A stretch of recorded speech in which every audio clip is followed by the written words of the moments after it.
Repara el linóleo viejo, empaca de forma segura los artículos frágiles para transportarlos o haz hermosos sostenes para cortinas con tus propias manos. Compartiremos estos y otros trucos en el nuevo vídeo de Workshop Insider.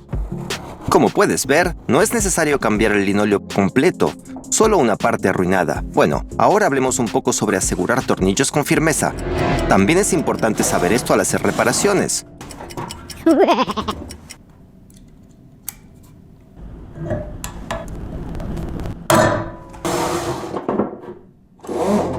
Volviendo al tema del suelo, esta vez compartiremos los secretos de la colocación de pisos laminados. Para que no se levante o se hinche, puedes usar pegamento.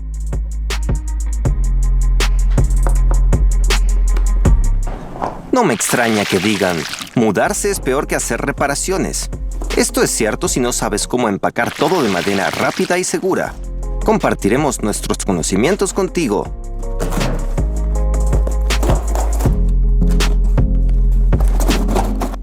No dejes el cepillo suelto, puede mancharse todo. Una pequeña muesca en el mango resolverá el problema.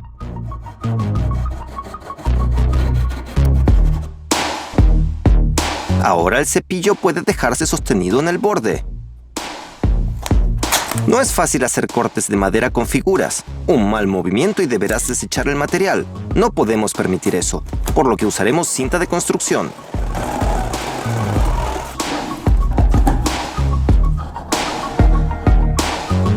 Tornillos que no se ajustan bien, arreglarlos fácil. No llenes todo de polvo al perforar una pared. Haz un pequeño receptáculo con una botella de plástico. Ahora tendrás mucho menos que limpiar. Durante los trabajos de construcción siempre debe haber un marcador a mano. Para que no se te escape, usa este truco. Parece que esta pala ha perdido su antiguo esplendor. Un tratamiento de arena y aceite de máquina la restaurará.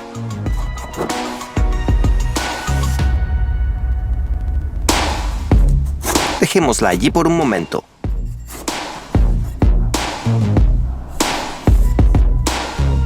Pocos lo saben, pero para pegar mejor piezas de madera puedes usar sal. Simplemente vierte un poco sobre el pegamento y déjalo secar.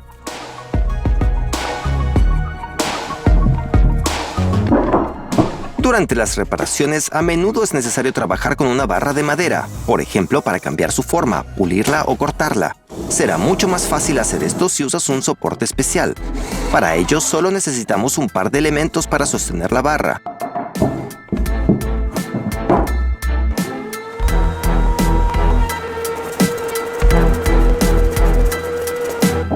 Continuemos con madera.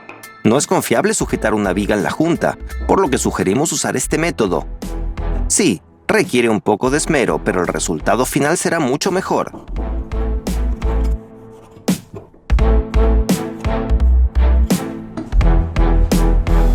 Hagamos una muesca en una de las partes.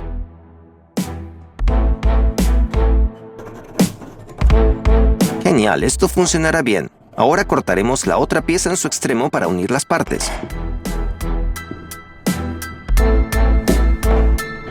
Ajustamos la profundidad y hacemos los cortes necesarios en ambos lados.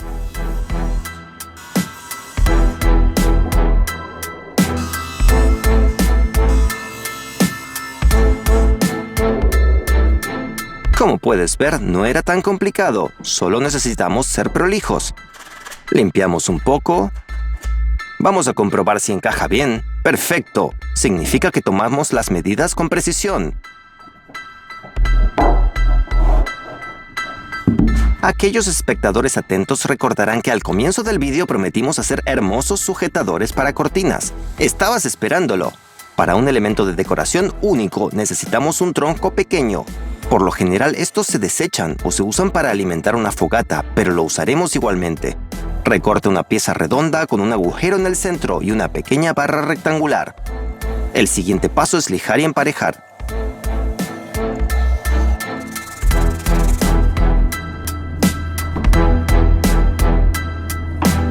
Las piezas acabadas deben ser barnizadas. Elige la tonalidad que más te guste.